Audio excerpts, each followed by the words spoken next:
The Marchetti Vineyard had always been Elena's refuge. Until the morning she found it for sale. She came up the drive, her gloves still wet with dew, and saw the sign staked beside the gate. This wasn't here when I left at sunrise. This is wrong. I wondered how long it would take you to notice. Barbara, what is this? You can't sell the vineyard. I can, and I will. This side letter gives me sole ownership, signed by your grandfather. A side letter? He never said a word about this. You have until tomorrow to pack your things. After that, the agents come.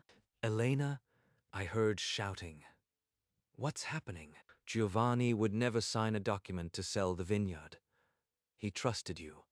Elena, something's off. That evening, Elena pored over the side letter. The paper was cheap, the handwriting rushed. No letterhead, no seal. This doesn't look like Nano's careful hand.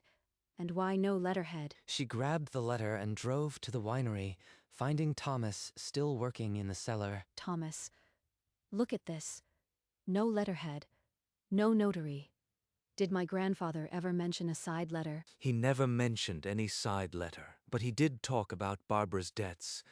He was afraid she'd sell the place the minute he was gone. Did he do anything to stop that? He told me once he'd put things in place. Maybe the operating ledger has answers. He kept everything there. They crossed to the winery office and opened the heavy leather-bound ledger. Thomas flipped to the last entries. 2 years back, a handwritten note. Partnership restructured. See attached. But the attachment was missing. Partnership? What partnership? This might overrule the side letter. The next morning, Elena stood outside the county records office. Before it opened, the side letter heavy in her bag, she requested the property file. The clerk slid a thin folder across the counter. The title record showed the vineyard owned by a partnership. Marchetti Vineyards Cooperative. 2 partners listed, but the names are redacted. A court order is needed to see more.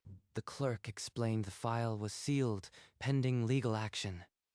Without a court order, the full ownership list remained hidden. Outside, her phone buzzed. Barbara's name lit the screen. Elena, I know you've been digging. Sign the waiver and take a small settlement.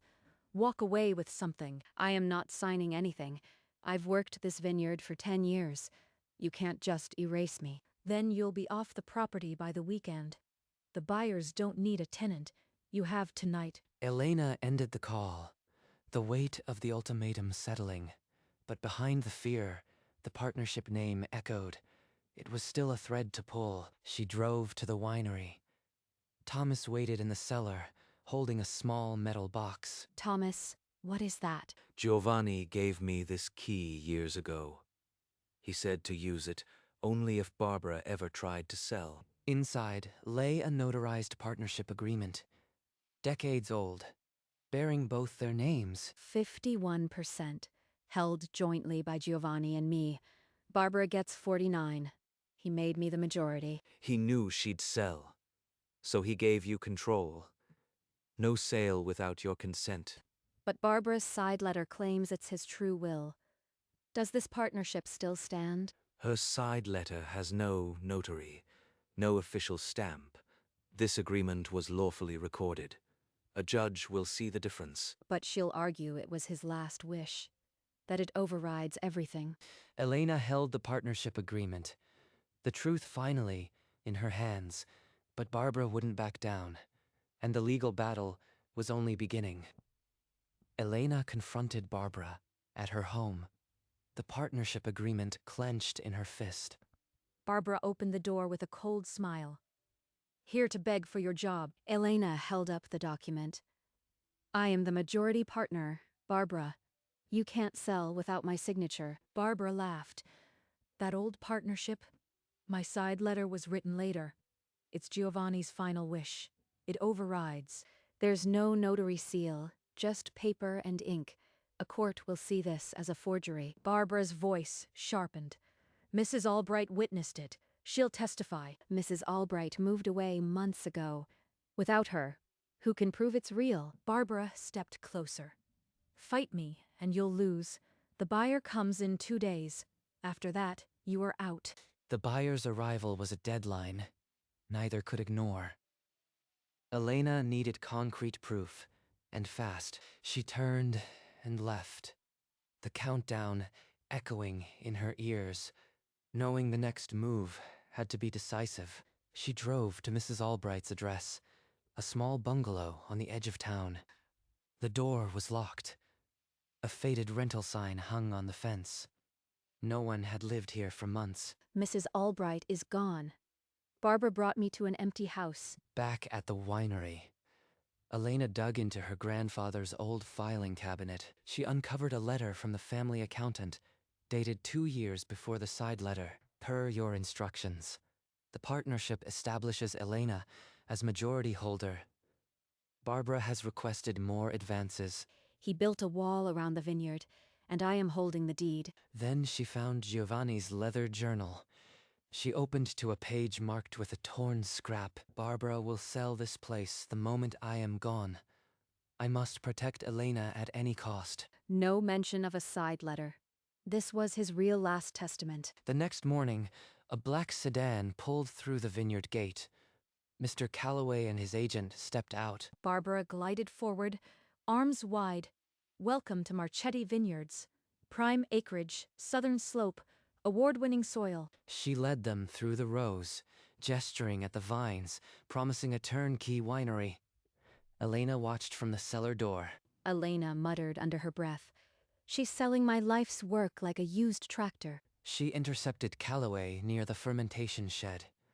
A private word, Mr. Calloway, regarding the title, he admitted. He hadn't checked the title. Barbara had assured him everything was clean. Elena's voice stayed level. There's a legal cloud. A partnership agreement grants me majority control over the vineyard. Barbara's voice sliced in. You are interfering with a lawful sale. That is tortious interference. Elena. Let her call it sabotage. I call it protecting what's mine. As the buyer's car vanished, Barbara was already dialing her lawyer. Elena realized she couldn't face this alone. Elena found a sharp property lawyer, a woman who'd dismantled shady deeds before. In the lawyer's office, she spread out the side letter and partnership agreement. The lawyer's finger tapped the side letter. No notary, no record. Against a filed partnership, this is paper. A piece of paper. That's all it ever was. But she warned Barbara would stall in court. They needed incontrovertible evidence of Giovanni's true intent. At the winery that evening, Thomas handed her a sealed envelope. He said only open this if Barbara tried to sell.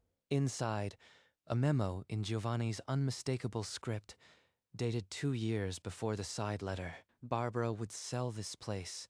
I made Elena majority partner to stop her. This is final. The ledger, the partnership.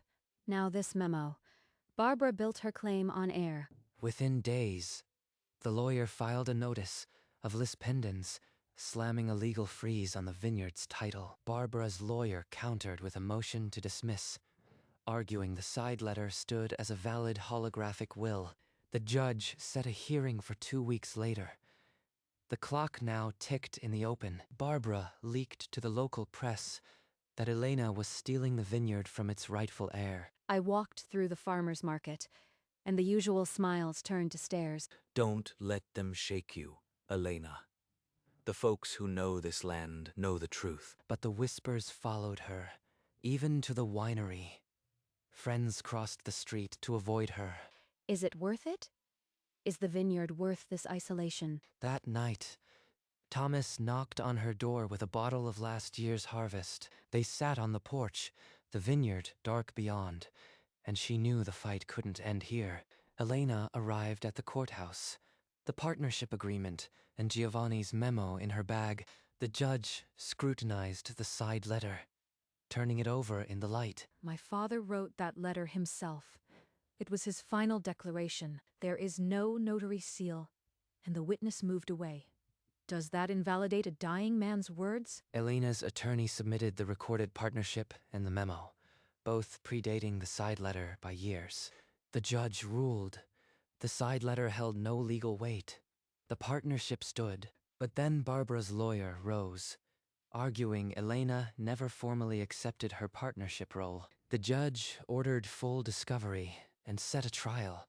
The vineyard remained unsold, but the battle had only shifted. The side letter is dead. But now I have to prove I am the partner Nano made me. Back in the winery office, Elena and Thomas began building the proof of acceptance. They dug through years of tax filings, dusty boxes in the records office. Elena's heart skipped when she saw her name on the partnership tax returns from 3 years before. You've been filing as a partner all along, Elena. You just never realized it. Old emails surfaced between Giovanni and the accountant, confirming her role as managing partner. Those signatures are forgeries. You'll never make it stick. Barbara hired a handwriting expert, betting the analysis would break Elena's case. Mr. Calloway, tired of the legal mess, pulled his offer. The vineyard was stuck in limbo. Let's settle. Let the sale go through, and I'll give you 10%. Walk away wealthy. 10% of my own land. I'd rather lose it all fighting for the truth. The handwriting expert's report was due in 2 weeks.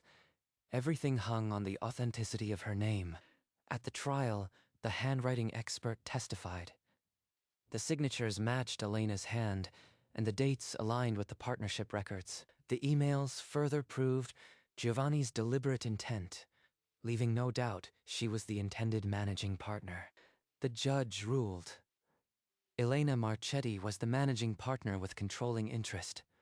The sale was permanently blocked, but Barbara's lawyer filed an immediate appeal, freezing the vineyard in appellate court. The legal limbo strangled the vineyard's operations.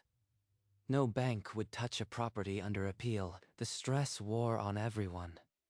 Thomas found Elena in the cellar late one night, her face lit only by a single bulb. We can't go on like this.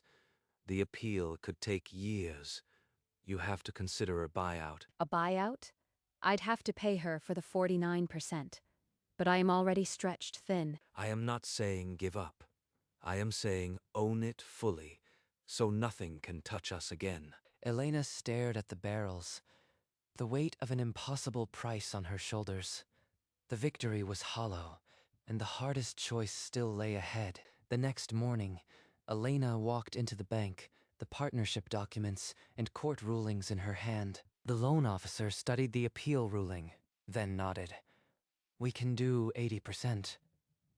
The rest is on you. Elena sat at her kitchen table that night, listing her mother's pearls and her small apartment for sale. I am selling pieces of my life to own it all. Barbara's lawyer called. Her legal bills were mounting, and she was willing to accept a reduced buyout. Fine. Take it.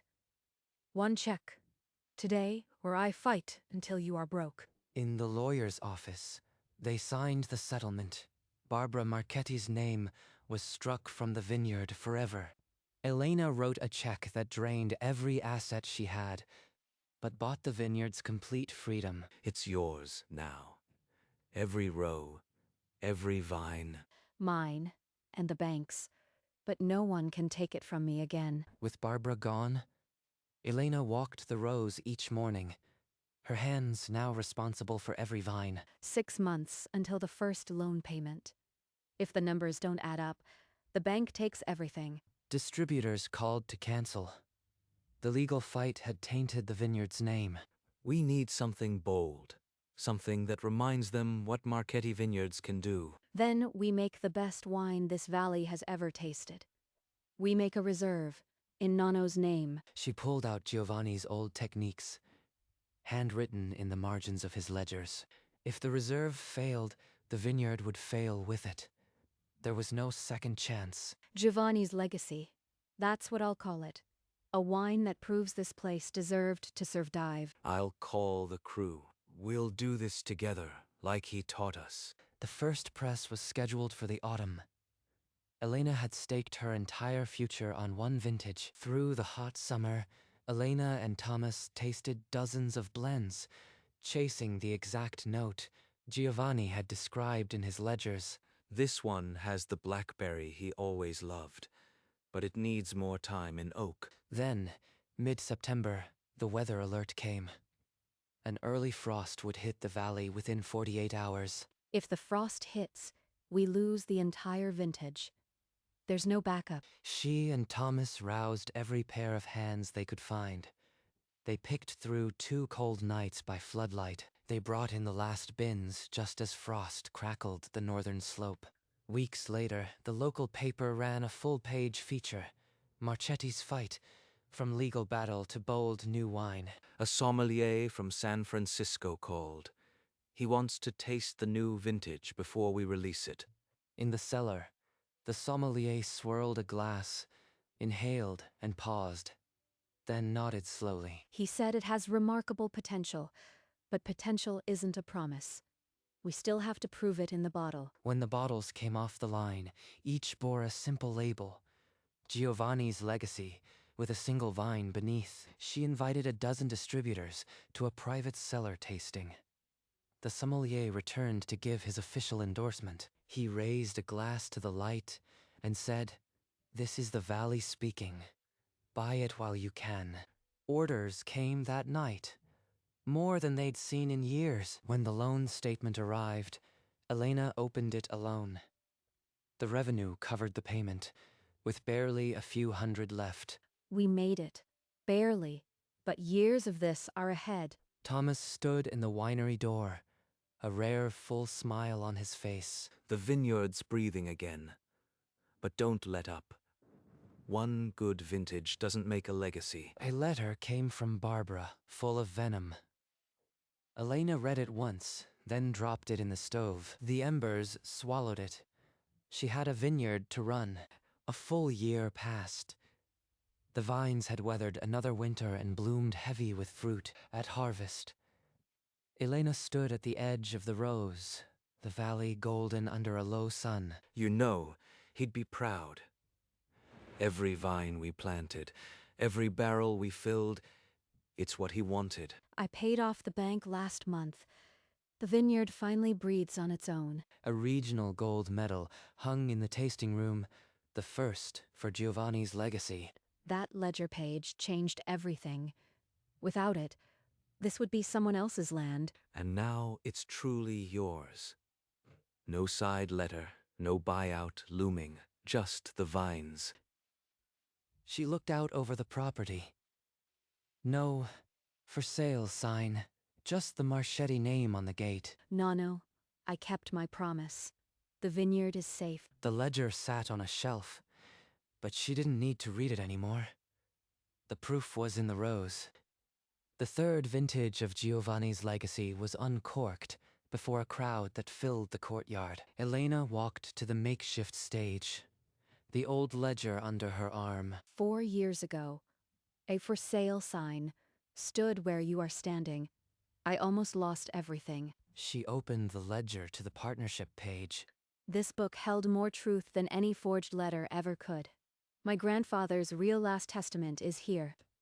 The crowd rose in applause, the sound rolling through the vines. Sunlight broke over the hills, casting gold across the healthy rose. She had turned a betrayal into a legacy, not through anger, but through the weight of proof. The vineyard stretched into the distance, its soil no longer contested, just planted.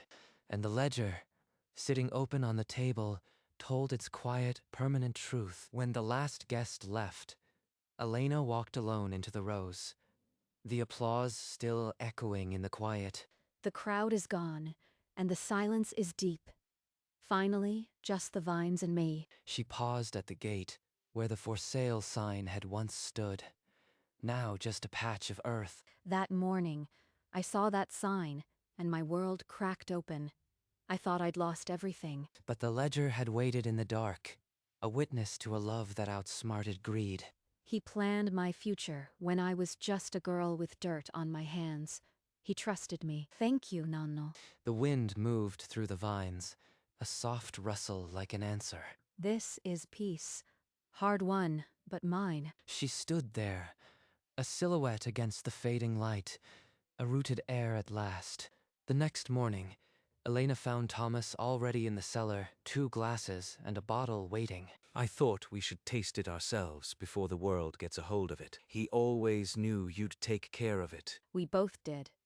You were his compass, Thomas. They lifted their glasses to the dusty window, watching the workers move through the rows. Behind them, on a shelf, the old ledger rested, its spine worn and familiar. In the end, it wasn't the side letter that kept the vineyard, but the ledger that never lied. The truth had always been there, written in Giovanni's hand, waiting for someone to fight for it. And now, with the soil tilled and the name clean, the real legacy could finally begin. A new chapter, planted row by row, sealed with every bottle of Giovanni's legacy. Spring came with tender shoots. Elena walked the rows, not as a manager, but as a keeper of the soil. Summer brought warmth and weight to the fruit. Her hands, stained with soil, moved with quiet purpose. At harvest, she worked alongside the crew. No longer just an owner, a part of the land itself. The community gathered not for tours, but for a shared table. Under the oaks, the vineyard a home, again. This land doesn't just grow grapes, it grows people. That's the real legacy he left me. Winter hushed the rows, and Elena walked with Thomas, their breath white in the cold, but no words needed. Thomas, now semi-retired, lifted a glass with a young apprentice, passing down more than technique. Inside the winery, the original handshake agreement hung framed. Giovanni and a young Elena, forever inked. The seasons turned, each one a quiet proof that the vineyard had outlasted the betrayal, and every bottle of Giovanni's legacy poured was a promise kept, rooted, unshaken, true. There on the highest ridge, Elena stood with a single glass, Giovanni's legacy catching the last gold. The sun spilled across the rows, turning every leaf into a flame of amber and ochre. From the first harvest to this ridge, every step was a page in that ledger. The camera pulled back, the estate shrinking into the vastness of the valley. The vines stretched like a woven map of her life, each row a trial, each harvest a choice. Sometimes the deepest truths are written not in wills or letters, but in the ledgers of hard work and love. And sometimes the truest inheritance is the soil that outlasts every lie. Nano never needed a side letter. He had the land. Now I do, too. The vineyard glowed, eternal under the fading sun, a living document of a love that refused to be sold.